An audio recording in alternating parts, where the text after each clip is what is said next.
Tanzania oye!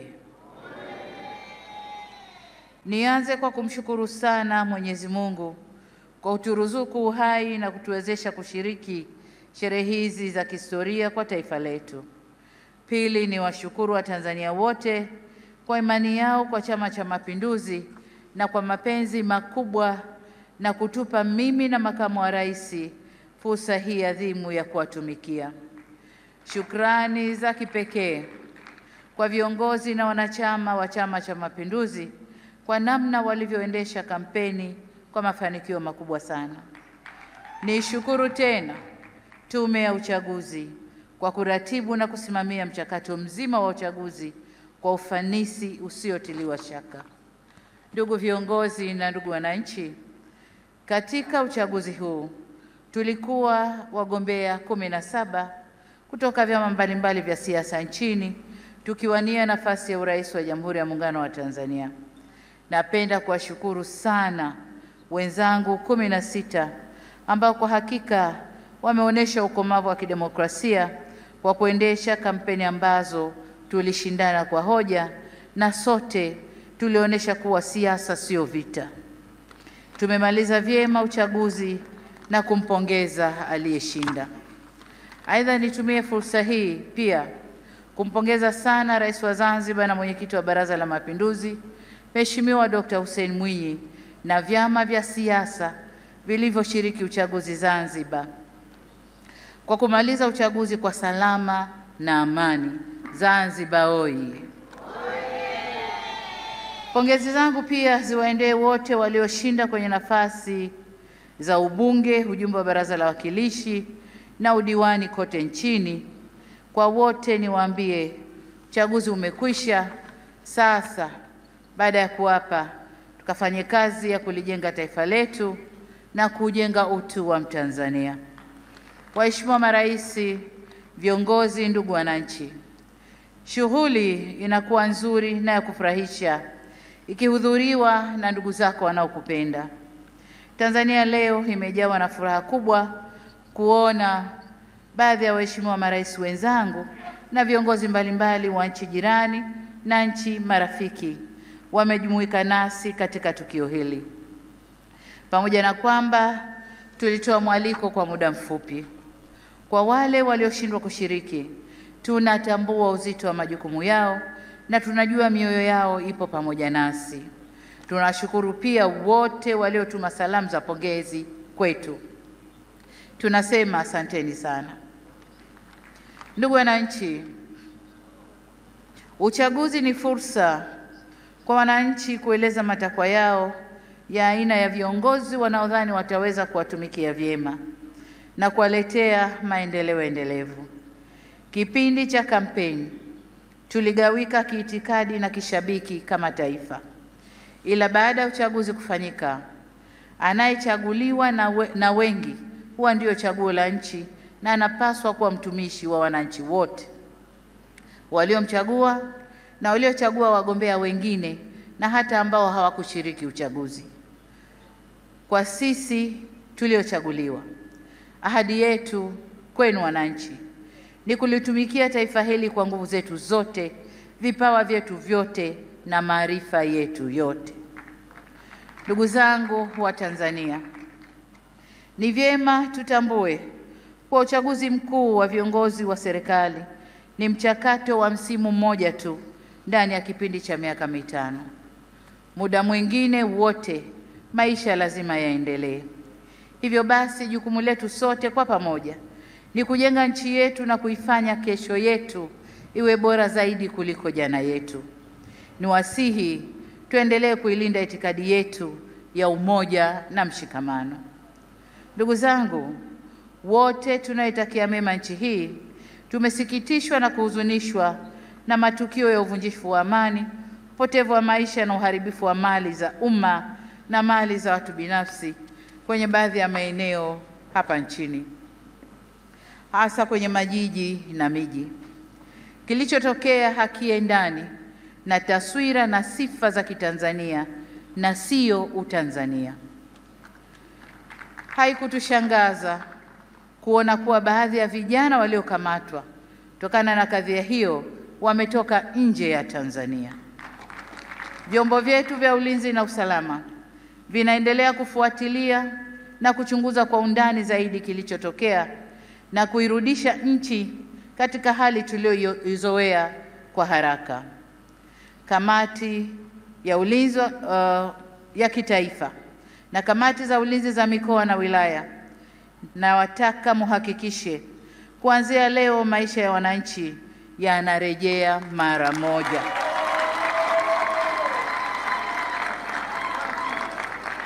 Amesema hapa Rais wa Zambia na Rais wa Burundi.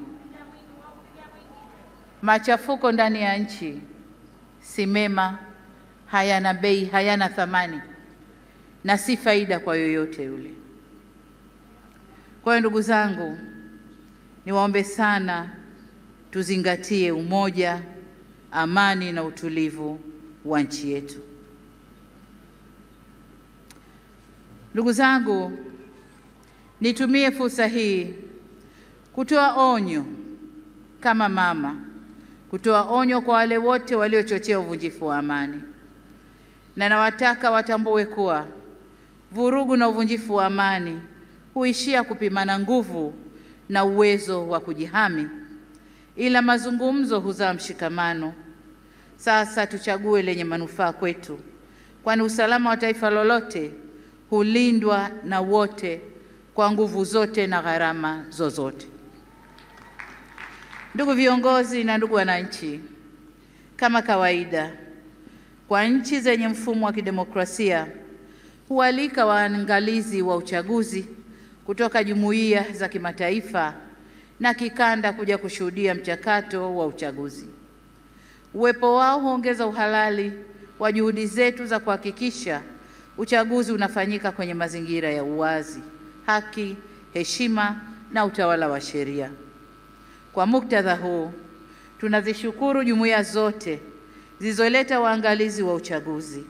Kutoka Afrika, tulikuwa na waangalizi kutoka Umoja wa Afrika AU, Jumuiya ya Nchi za Maziwa Makuu ICGLR, Jumuiya ya Maendeleo ya Kusini mwa Afrika SADC na Jumuiya ya Afrika Mashariki EAC. Pamoja na hao, tulikuwa na wengine kutoka maeneo mbalimbali ulimwenguni. Makundi yote ya waangalizi yameshatoa taarifa za awali na tunawashukuru kwa kuwa nasi, na kwa heshima kubwa tumepokea maoni yao.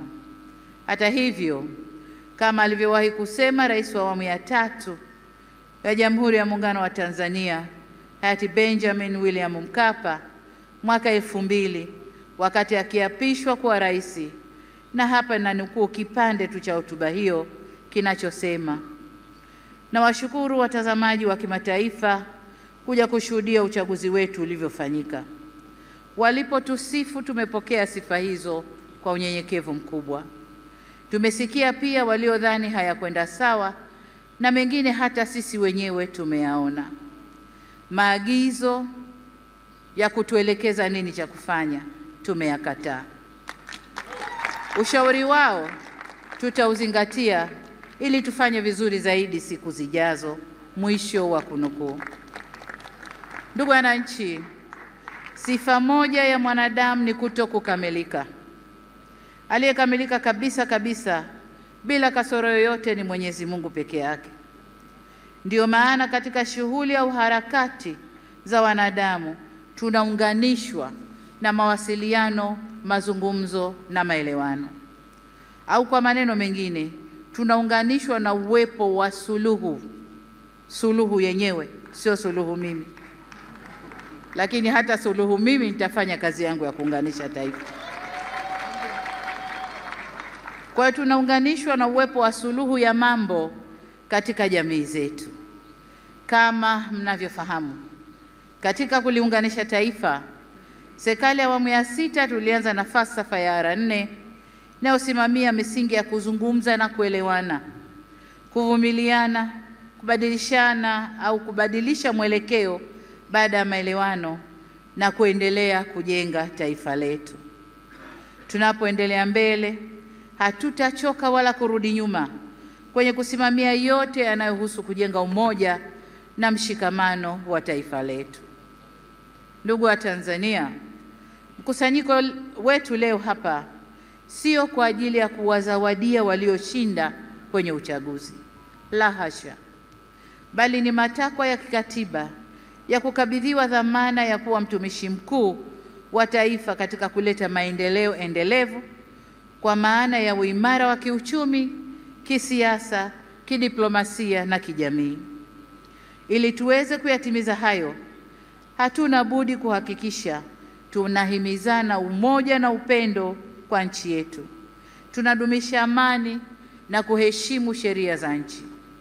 Kinyume cha hayo, maandamano, vurugu, uvunjifu wa amani husababisha maumivu na havileti manufaa wala faida kwa yoyote yule. Ni wasihi wa Tanzania tuchague hekima badala ya ghadhabu, busara badala ya mihemuko, upendo badala ya chuki, uvumilivu badala ya vinyongo, umoja badala ya mgawanyiko, na amani badala ya vurugu. Lakini vile vile ni wajibu wetu kuchagua unyenyekevu badala ya kiburi na huruma badala ya hasira.